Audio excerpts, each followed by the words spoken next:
G'day, I'm Clive and welcome. 3FULGear Taihang 2 Max.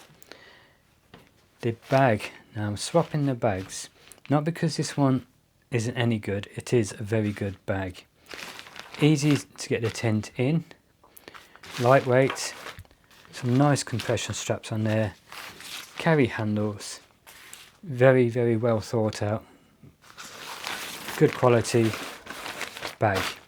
Now I weighed it and it came in at 110 grams. Like I said, there's nothing wrong with this, but I'm swapping this for another bag over here. Now I'm using the same dry bag as I've used for a couple of my other tents. Now I've done individual reviews of the dry bag, but I thought I'd show with the Taihang. So if you don't like the idea of this and you want a dry bag, and one of the reasons I got the dry bag version is because I can actually squash it down, roll it up so it's watertight, and as it says dry bag, so it's dry proof, and I can put it in my pack and not worry about any of my gear in there getting wet after I've used it on a wet night. So like I said, this weighs in at 110 grams, so lightweight.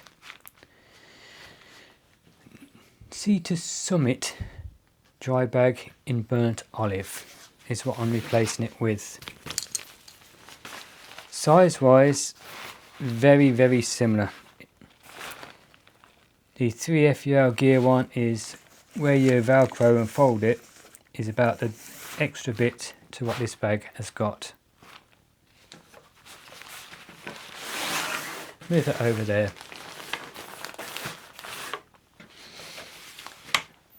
Okay, it's a 20 litre bag.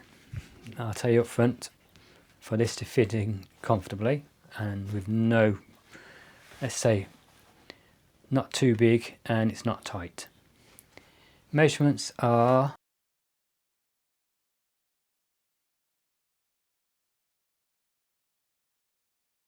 and it weighs in at 91 grams, so that's 19 grams lighter.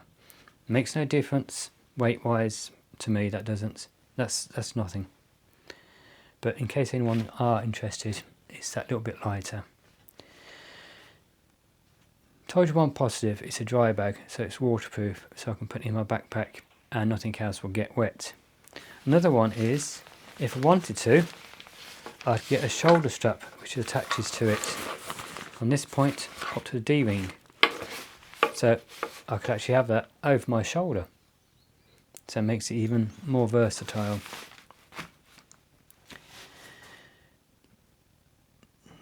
Not much more different, it's just, it's got like an oval shape on the bottom to this as well. So if you're having this on the top of your pack with your straps coming over, it actually follows a lot easier, so it's not a big bulky one. So there's less chance of it getting caught too. So now what I'm going to do is first of all, this was rolled up to fit in my pack to take the width up, but it's actually shorter than when it normally gets folded up to go in there.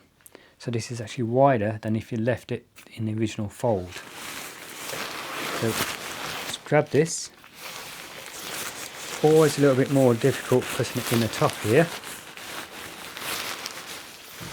But as you can see, for anything, it went in nice and easy with room to spare.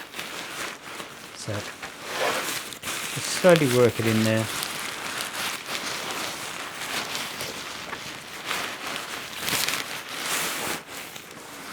In it goes. Now let's flatten that down. Now this isn't compressed or anything, so it's still a reasonable size.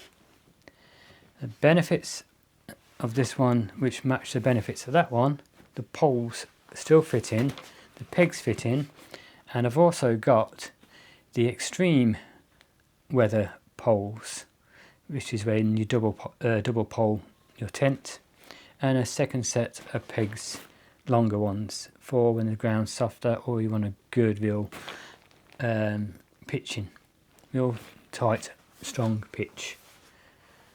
So 2 sets of poles going in next.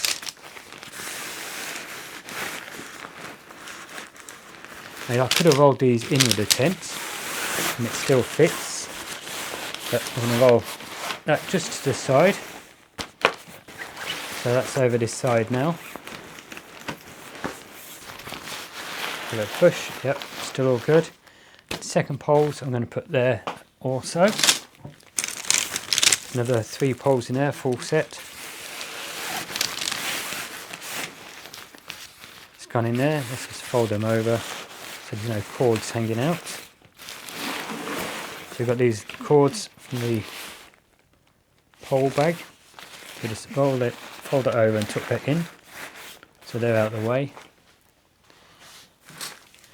Now, normal set of pegs with the pole in there, with the pole repair kit and tent repair kit. So let's put that down next to the poles. So that is now sitting here. So we've got 2 sets of poles, 1 set of pegs there. And these are the longer pegs. These are the SilverAnt 200mm titanium ones, if you're wondering what I'm using. And that slides in there.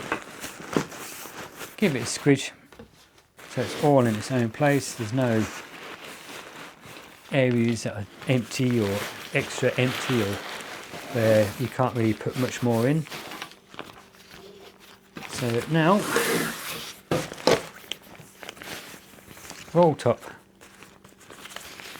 It's gotten fairly stiff on this side, should I say. It's like a rubbery thing, so when it folds, it seems like it creates a seal. But it's the actual roll that creates a seal, but that will help. So, one. Oh, let's squeeze as much air out as possible before I go any further. 1,